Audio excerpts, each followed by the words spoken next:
Picture a smartphone resting on a nightstand. The screen is black. Every app is completely closed. But internally, that idle device is actively sending and receiving data with Google servers. Instead of holding those background transfers until you connect to free Wi-Fi, the device is intentionally routing that data through your paid cellular networks. You buy a cellular data plan, and Google uses it to maintain its own background network of user information. This invisible data extraction is the basis of Taylor v. Google, a class action lawsuit filed in 2020. The scope of the victims is massive. Since late 2017, roughly 100 million Americans have used an Android phone that operated exactly like this. After years of litigation, Google agreed to resolve the claims by establishing a $135 million settlement fund. That headline sounds like a massive victory against a tech monopoly, but we need to look closely at the underlying math to see where that money actually goes. This chart represents the $135 million fund. Before a user sees a dime, plaintiffs' attorneys take $39.8 million off the top. Another $10 million is drained for administrative and litigation expenses. What remains is divided equally among the 100 million eligible class members. If you participate, you can expect a payout of anywhere from 85 cents to $1.50. Class actions of this scale function highly efficiently to enrich law firms. The actual victims, whose data plans were drained, receive literal pennies. This isn't the first time Google has faced a lawsuit over these exact background data transfers.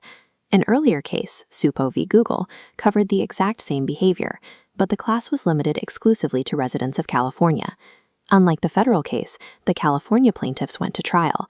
A state jury heard the evidence, explicitly found Google liable, and handed down a $314.6 million verdict. To avoid an appeal and close the case out, Google agreed to a $350 million settlement. For the exact same corporate violation, the financial justice you receive depends entirely on what side of a state border you happen to live on. By settling the federal case for $135 million, Google avoids trial completely and pays with absolutely no admission of wrongdoing. The court mandates behavioral changes, but they are incredibly light. Google simply has to update its terms of service and add a consent screen to the Android setup process. Buried in those new legal disclosures is a remarkable catch. Google states that some of these background cellular data communications still cannot be turned off by the user. The $135 million is not a punishment. It functions as a retroactive license fee, paid so Google can legally continue harvesting data.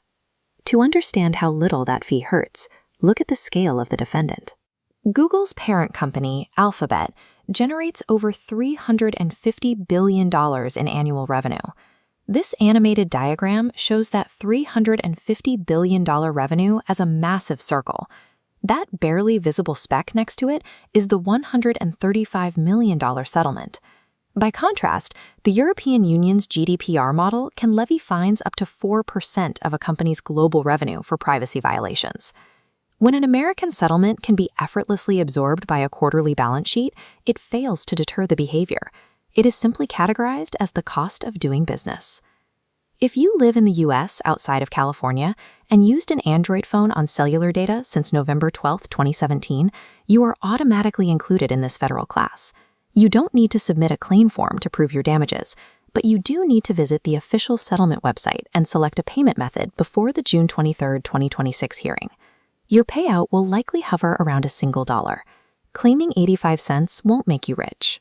But filling out that form is the only mechanism available to ensure that money actually leaves Google's pockets, rather than reverting back into the system.